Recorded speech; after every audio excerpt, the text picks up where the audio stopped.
You stand at your doorway in Rome, the year 67 AD, your stomach twisted into knots as armored guards approach. Their polished bronze glints in the torchlight, their faces unreadable, their very presence enough to drain the blood from your own. One carries the scroll you've been dreading, the imperial summons sealed with Nero's insignia. Tonight, you are commanded to attend a private banquet at the Emperor's Golden House. You've heard the rumors. Senators who went in did not always come back out.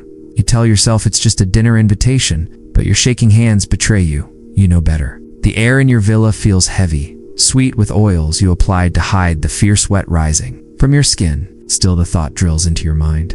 Tonight may be your last night, not because of battlefield defeat or political misstep, but because of the whims of a single man, a man whose cruelty has already carved its mark into the heart of Rome. What you're about to walk into is no ordinary feast. Newly uncovered Vatican records, hidden away for over 15 centuries, describe in chilling detail what transpired at these gatherings.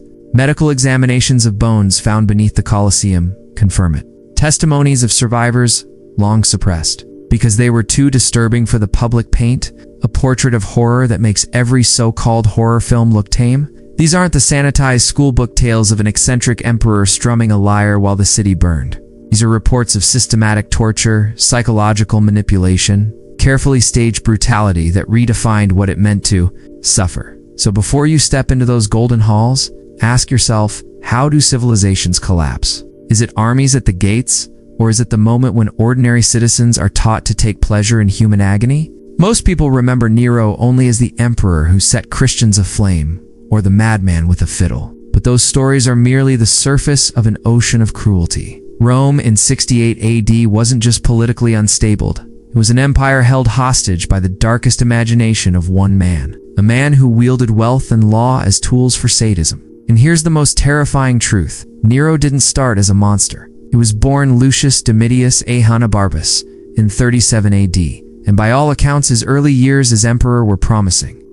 Policies favored the poor. He reduced taxes. Even the Senate, always suspicious of young rulers, found reasons to approve. For a moment, Rome dared to hope that this boy emperor might grow into a just leader. But something shifted after the Great Fire of Rome in 64 AD.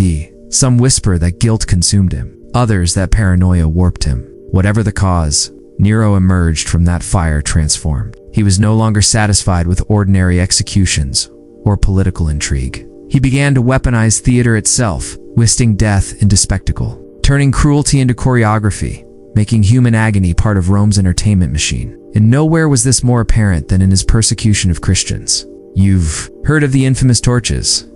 The reality was far worse than the legend. These weren't crude executions, were carefully staged performances designed with a grotesque precision. Victims were coated in pitch and oils that burned slowly, flames engineered to crawl up the body rather than engulf it at once.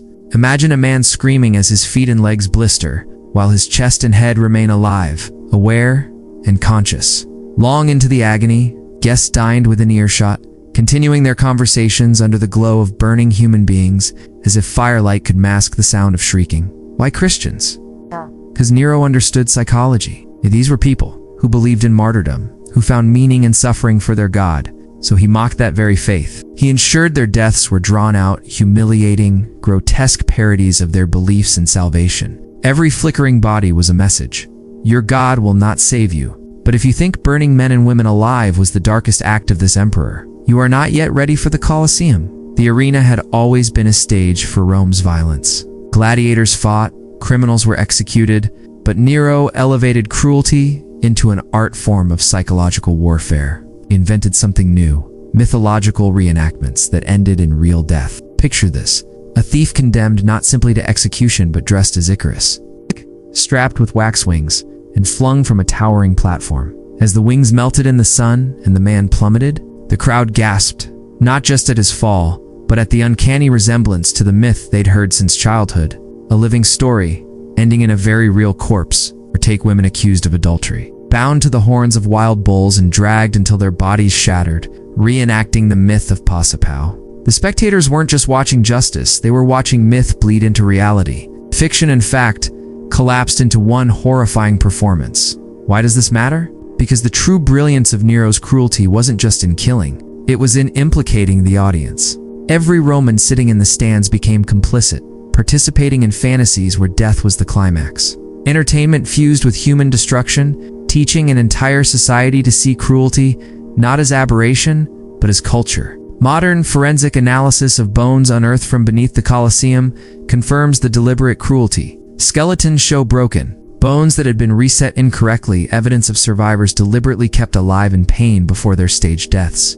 Burn marks reveal the use of heated irons not to kill swiftly, but to mark and torment. These weren't executions under Roman law, they were inventions of pain, designed for Nero's amusement, and the chilling part is this: the spectators learned to love it. Imagine yourself seated in that arena. You laugh when others laugh, you gasp when the wings of Icarus melt, and deep down, part of you feels the thrill not just of fear, but of power. This is how cruelty becomes contagious. But what happened in the arena was only the appetizer. Behind closed doors, where no cheering crowd could intervene, Nero perfected his most grotesque inventions. His dinner invitations were not meals, they were traps. Stages for private torture so imaginative that even modern psychologists struggle to comprehend them. And tonight, Senator, you are walking straight into that world, the Golden House. Even its name tastes like honey, doesn't it? But step through its gilded doors and you'd learn the truth. It wasn't a palace. It was a labyrinth of nightmares, dressed in marble, walls plated with gold leaf, ceilings painted with mythological scenes, fountains that sprayed rose water, all of it designed to distract from the screams echoing down the hidden corridors. Because what happened here didn't belong in amphitheaters or banquets. This was Nero's theater of shadows, and the victims weren't condemned criminals. They were Rome's finest, senators, generals, and even family members unlucky enough to fall from the emperor's favor. Take Senator Edward Flavius, his mistake, correcting Nero's poetry during a Senate session, not insulting him, conspiring, simply daring to suggest that the emperor's verse could be improved. For most rulers, it would have been a trivial offense. For Nero, it was a challenge to the one thing he prized above all, his illusion of genius. Edward was seized at night, dragged from his home, and carried through the winding corridors of the Golden House. For 6 months, he disappeared from Rome's public life. His colleagues whispered his name only in private, never in groups, for fear of drawing imperial suspicion. When his body finally surfaced in the Tiber, bloated and broken, it might have seemed like another case of political execution. But the truth, preserved in sealed Vatican files, reveals something much darker. Edward's body bore signs of deliberate, repeated mutilation. Fingers broken and reset over and over, each time healing in grotesque new shapes. Teeth removed one by one, carefully enough to avoid infection, slowly enough to ensure he stayed conscious through each session. Bruises layered like paint strokes, evidence of a man beaten in cycles, healed just enough to endure the next round. This was not punishment, it was experimentation, a grotesque study in how far a body could bend before it snapped. But Nero's true cruelty wasn't in the physical tortures, it was in the theater he forced his victims to perform. Edward was made to write letters to his wife and children. Letters describing fabricated betrayals, political treachery, imagined infidelities, lurid acts he'd never committed. Nero had those letters delivered. Imagine his family reading them, grieving a man they believed had abandoned every oath of honor, while Edward himself knew he was the author of his own ruin, forced by his tormentor's hand. Torture of the flesh is one thing. Torture of the soul, forcing you to destroy your own legacy, is something far worse. But Edward was not the only victim. There was also Thomas Varro, a general once beloved by his troops. For him, Nero reserved a different kind of torment. He was locked in a mirrored chamber where every surface reflected his disintegration. Imperial servants brought him food, but always at irregular intervals, sometimes 3 meals in a single hour, sometimes nothing for 2 days. His sense of time collapsed. Alone with his distorted reflections, he began to speak to the walls. By the time he was dragged out for execution, his mind was no longer his own. And then there was the case that even hardened historians can barely read without pausing: the story of Sporus. He was just a boy, perhaps 14, when Nero first saw him. His resemblance to Nero's deceased wife, Poppaea Sabina, caught the emperor's attention. But Nero didn't just take him as a consort. He decided to recreate his lost wife, to make her live again in the body of another. Sporus was castrated by imperial physicians, an act that went far beyond mutilation. He was dressed in Poppyea's clothing, paraded before the court, and forced into a public wedding ceremony with the emperor. Imagine the Senate chamber, filled with Rome's most powerful men, Compelled to stand and clap as a weeping teenager, mutilated and renamed Sabina was declared Nero's bride. And it didn't stop there. Nero held conversations with him about memories that belonged to his dead wife, demanding that the boy play along. For years, Sporus was trapped in this waking nightmare, forced to deny his own existence, forced to become the ghost of a woman he could never be. Now ask yourself, what kind of mind invents such cruelty? Random sadism? No, this was systematic. Nero wasn't simply indulging urges, he was testing limits. How much could identity be stripped from a human being? How far could someone be reshaped into another's fantasy? Modern psychologists would call this the deliberate destruction of self. The Romans called it entertainment. And this is where the story grows even darker. For a long time, historians dismissed these accounts as exaggerations, propaganda spread by enemies of the emperor. But then the excavations began beneath the ruins of the Golden House. Archaeologists uncovered rooms unlike any others in Rome, narrow stone cells with hooks embedded in the walls, stone slabs stained with marks of iron, tools that were not weapons, but instruments, scalpel-like knives, restraints engineered to hold limbs in specific angles, tables designed not for surgery, but for prolonged suffering. Among the most chilling discoveries was a set of anatomical drawings, human figures sketched in detail, bones and muscles carefully labeled, notes scribbled in Nero's own hand. Suggestion is unmistakable. These were not mere torture chambers. They were laboratories. Nero was conducting medical experiments on living human beings, using pain itself as data. Bone fragments from these chambers reveal surgical incisions that healed partially before the victim's death, joints deliberately dislocated and kept that way, signs of starvation alternating with forced feeding. This was not random brutality, it was experimentation with method, structure, and hypothesis. Nero wasn't content to kill. He wanted to measure the process of breaking someone. But here's where the horror sharpens. He didn't conduct this alone. Senators, noblemen, and even members of his family were required to observe. They were told to record the results, to take notes on the screams, to describe the pace of psychological collapse.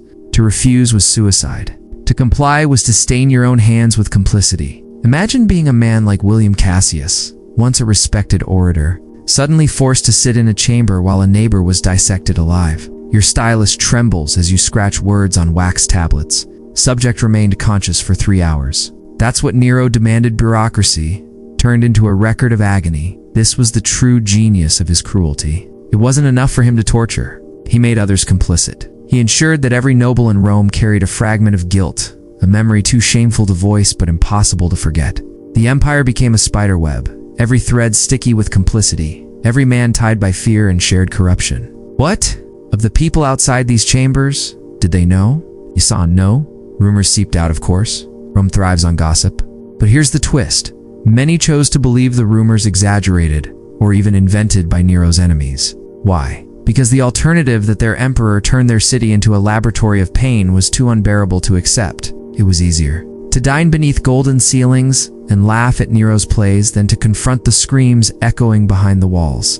And maybe that's the most disturbing revelation of all. Cruelty thrives, not just because of tyrants, but because of the silence of those who look away. Fear is a funny thing. It doesn't just live in the dungeon or the torture chamber. It seeps into the air, it lingers in whispers at banquets, in the hesitation before speaking. In the way every Roman began to calculate whether each laugh, each cheer, each glance was enough. That was the true genius of Nero's system, not the chains or the blades, but the way he rewired an entire civilization to live in permanent, twitching terror. Imagine walking through the Forum in those years. The marble still gleams, the statues still stand, but the conversations are different. People speak in riddles, never finishing sentences. Friends who once embraced now nod curtly, wary of showing too much warmth in case it's interpreted as conspiracy. Even family meals change. A son jokes too freely, a daughter frowns at a coin stamped with Nero's face, and suddenly the father feels his heart stop. Could a neighbor overhear? Could a servant whisper it into the wrong ear? In Nero's Rome, silence itself became the only safe language. This wasn't accidental. Nero cultivated it. His spies moved like shadows, slipping coins into tavern hands, listening for stray words. Imperial agents prowled the baths, ears pricked, while steam curled around them. And the emperor rewarded informants generously. Transform a beggar into a landowner overnight? Do you see the poison? It wasn't just about punishment, it was about temptation. Rome became a city where betrayal was profitable, where loyalty was foolish, where survival meant sacrificing others before they sacrificed you. Consider the case of Elizabeth Agrippa, a widow of noble birth. Her neighbor coveted her estate. All he had to do was murmur that she had spoken disrespectfully of the emperor's singing voice. Within days, soldiers dragged her away. She was never seen again. Her neighbor took her lands, and no one questioned it. Why? Because everyone else in the district looked at their own children and thought, better her than us. And Nero didn't only rely on fear, he turned cruelty into ritual. Every few months, he staged new public spectacles, grand banquets, gladiatorial shows, staged mythological reenactments in the Colosseum. But woven into each performance was the reminder: the emperor decides who lives, who dies, and how. These weren't random executions. They were master classes in conditioning, teaching Rome not only to watch suffering but to applaud it. Picture a man dressed as Hercules, forced to strangle lions, barehanded, unarmed. When the lions tore him apart, the crowd cheered not because they hated him, but because they had been trained to enjoy the script.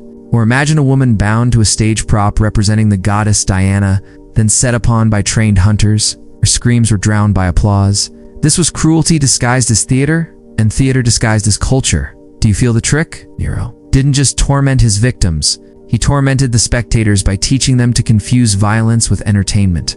Every laugh, every clap, was another thread tying them to complicity. When cruelty becomes a performance, resistance becomes awkward, even dangerous. Who wants to be the lone Roman sitting silently while everyone else laughs at the man with melting wax wings? Better to laugh too, better to belong. Historians often debate, did Nero truly believe he was an artist, or did he simply use art as an excuse for sadism? Perhaps it doesn't matter. What matters is that he blurred the line between performance and punishment until Rome itself forgot the difference. Citizens weren't just subjects of an empire, they were actors in Nero's endless play. And yet, the emperor went further still. Beyond the public theater and private chambers lay a third level of control, the deliberate breaking of identity. Nero understood that people could survive wounds of the body, but few could survive wounds of the self. Take young Henry Silenus, once a promising lawyer. Accused of speaking too fondly of the late Emperor Claudius, he was dragged before Nero's court. But instead of execution, he was given a new name, forced to wear women's clothing, paraded at banquets as a living joke. For months, he served wine to his former colleagues while they laughed at his humiliation, forbidden to acknowledge his old name. He didn't die from torture, he died from erasure. By the time his body was discovered hanging in his cell, he had scribbled the same line 100 times on the wall. I was Henry. I was Henry. I was Henry. Cruelty like this was contagious. Once senators and nobles had participated in such rituals, they couldn't turn back. Their silence, their laughter, their nods made them guilty. And that was the brilliance of Nero's design. By staining everyone with complicity, he made resistance impossible. Who could accuse the emperor without also accusing themselves? The impact on Rome's political culture was devastating. Once proud senators, descendants of men who had debated laws and steered empires, became sycophants. Their speeches turned into endless praises of Nero's divine genius. Their votes, once weighed with care, became rubber stamps. The Senate, which had survived wars and dictators, collapsed into applause. And for the common people, at first, they reveled in the free games, the spectacles, the banquets, bread and circuses, as the saying goes. But slowly something shifted. Parents noticed their children playing crueler games, tying insects to sticks, and laughing as they tore wings away. Street performers grew darker, mocking prisoners as part of their acts. Rome itself was absorbing Nero's lessons. Violence wasn't just normal, it was fun. But here's the chilling part. Rome didn't collapse under the weight of moral outrage. It adapted.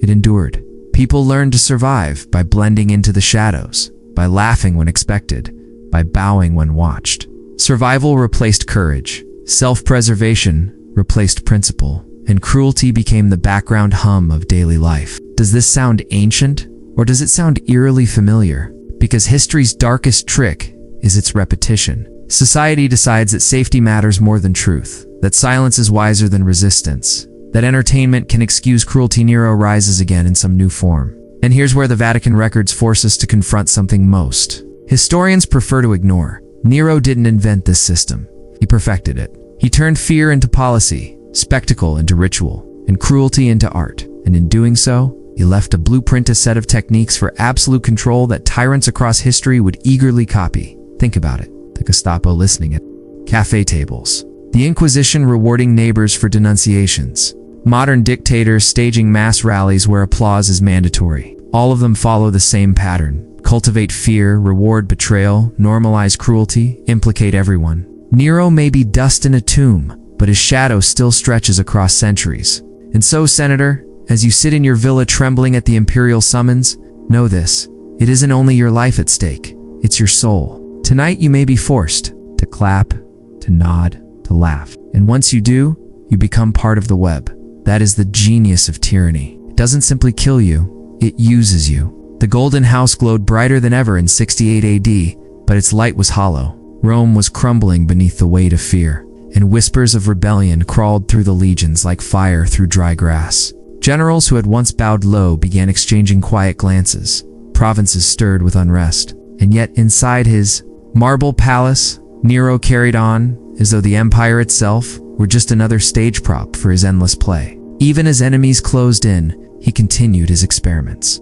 Archaeologists have found bones from his final victims showing mutilations inflicted just days before his death. Just picture that. The empire collapsing outside his doors, soldiers marching toward Rome, and Nero still sharpening instruments in his private chambers. For him, the empire was never about governance. It was about one thing: control. And control meant suffering, but his grip on the people was slipping. Food shortages strained patience.